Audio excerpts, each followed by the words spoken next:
selamat datang kembali di Kopi dan Firman. Belakangan ini istilah influencer kayaknya sering banget ya kita dengar di mana-mana gitu, terutama di media sosial.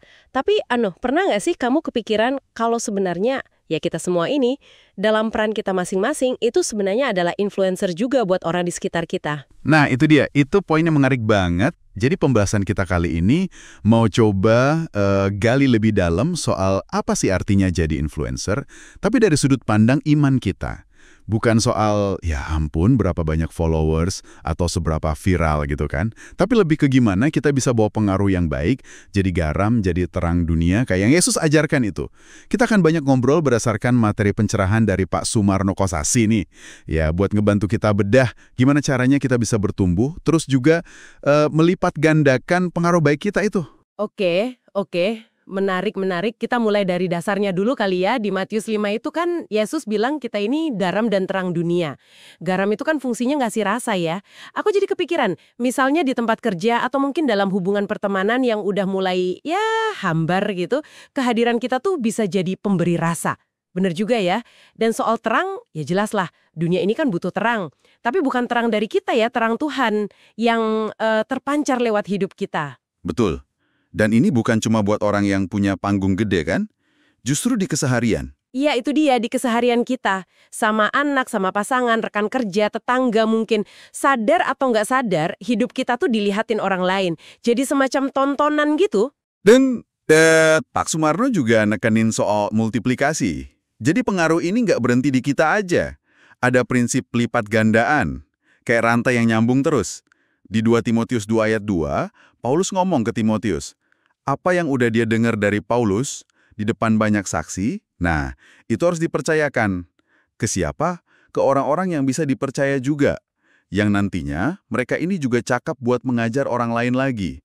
Jadi berantai gitu. Wah, iya ya, rantai pengaruh. Dan ini bukan cuma soal doktrin atau ajaran di kelas gitu loh. Tapi lebih ke meneladani cara hidup.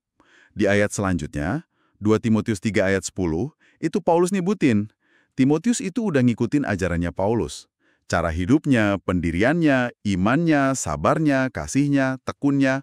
Komplit banget kan paketnya? Lengkap ya, kayak mewariskan nilai hidup, bukan cuma ilmu. Persis. Contoh sederhananya ya mungkin kayak kita lihat ibu penjual kue yang baik hati banget gitu. Anaknya ngelihat tiap hari. Ya lama-lama niru juga kan? Oke. Paham. Nah, terus kalau kita pengen pengaruh baik ini makin bertumbuh, gimana caranya? Ada kuncinya nggak? Ada. Sumber kita itu ngarahin ke kerinduan Paulus di Filipi 3 ayat 10. Ini ditulis pas dia lagi di penjara loh. Dia bilang gini, yang ku kehendaki ialah mengenal dia dan kuasa kebangkitannya, dan persekutuan dalam penderitaannya, di mana aku menjadi serupa dengan dia dalam kematiannya. Dalam banget ya. Wah iya, itu dalam banget. Nah, Pak Sumarno mecah ini jadi 3 poin penting. Pertama, mengenal dia. Ini bukan kenal KTP ya, tapi ada rasa haus, rindu secara personal, yang terus-menerus, di semua musim hidup. Lagi sukses, lagi gagal, lagi muda, udah tua, bukan cuma, ingat-ingat pengalaman rohani yang dulu-dulu aja. Jadi pengenalan yang hidup terus ya, bukan cuma nostalgia. Betul. Terus yang kedua, mengenal kuasa kebangkitannya. Ini ngomongin Roh Kudus. Roh yang sama yang bangkitin Yesus dari kematian, itu ada di dalam kita, ada di dalam kamu. Nah, kuasa ini, kata Pak Sumarno, itu ngasih kita kemenangan atas ketakutan paling gede manusia. Apa itu? Maut ya? Kematian? Tepat. Kalau takut mati aja udah bisa dikalahin, nah kita jadi bisa lebih fokus ke perkara yang di atas, yang kekal. Bukan cuma sibuk sama urusan dunia yang, ya gitu deh, sementara banget. Wow, jadi kuasanya itu bukan buat katakanlah bikin kita sakti mandraguna di dunia gitu ya. Tapi lebih ke ubah fokus sama ngalahin ketakutan dasar kita. Tepat. Oke. Nah, yang ketiga ini nih, kayaknya paling, gimana ya, paling menantang mungkin. Persekutuan dalam penderitaannya dan serupa dalam kematiannya. Kedengerannya berat banget. Emang kedengerannya gitu. Tapi intinya, ini soal kerelaan. Rela menderita demi kebenaran atau ketaatan. Termasuk, ya ini dia, ngalahin perasaan sama ego kita sendiri.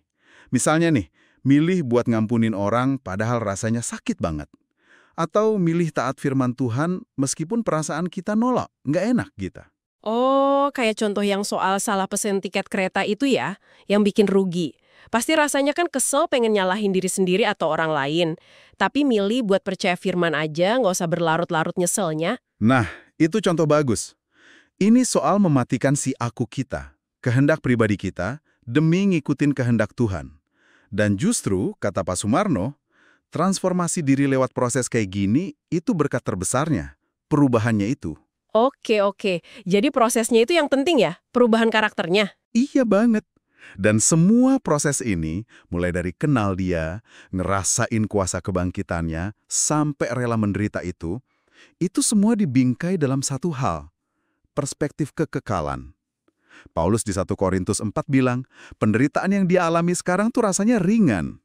Kenapa? Karena dia bandingin sama kemuliaan kekal yang jauh lebih besar nanti. Jadi fokusnya itu bukan ke apa yang kelihatan sekarang, yang sementara ini, tapi ke yang gak kelihatan, yang abadi. Perspektif kekekalan itu ngaruh banget pasti ke cara kita ngelihat masalah sehari-hari ya. Banget. Manfaat praktisnya gede loh kalau kita punya kacamata kekekalan ini. Konflik-konflik karena hal sepele itu jadi nggak penting-penting amat gitu. Mungkin soal beda selera masak Indomie di rumah, atau beda pendapat soal hal remeh lainnya. Kalau kita ingat tujuan akhirnya, kita jadi lebih bisa menghargai orangnya. Selagi masih ada waktu, kan? Bener juga, jadi lebih adem ya bawaannya. Oke, jadi kalau coba kita rangkum nih ya, intinya kita semua ini, sadar atau enggak, punya pengaruh. Kita adalah influencer, kita dipanggil jadi garam dan terang di lingkungan kita masing-masing. Terus, pengaruh baik ini bisa dan perlu dilipat gandakan, multiplikasi. Bukan cuma lewat omongan, tapi yang utama lewat teladan hidup. Kuncinya apa? Yaitu tadi, pengenalan yang terus bertumbuh sama Kristus, ngalamin kuasa kebangkitannya, rela nyangkal diri, matiin ego, dan semua itu kita jalanin dengan mata yang melihat ke depan, kekekalan. Gitu ya? Tepat sekali. Udah kepegang semua poin utamanya. Nah, karena kita semua punya pengaruh nih, mungkin ada satu pertanyaan buat jadi bahan renungan kamu hari ini. Coba pikirin, satu aja keputusan kecil apa hari ini yang bisa kamu ambil. Tapi dasarnya murni karena pengen kenal Kristus lebih dalam. Bukan karena ikutin perasaan atau ego semata. Keputusan yang sekecil apapun itu bisa bawa dampak positif buat orang di sekitar kamu. Pertanyaan yang bagus banget buat dibawa pulang. Oke deh, terima kasih banyak sudah menyimak Kopi dan Firman kali ini. Sampai ketemu lagi ya di pembahasan berikutnya. Sampai jumpa, Tuhan memberkati.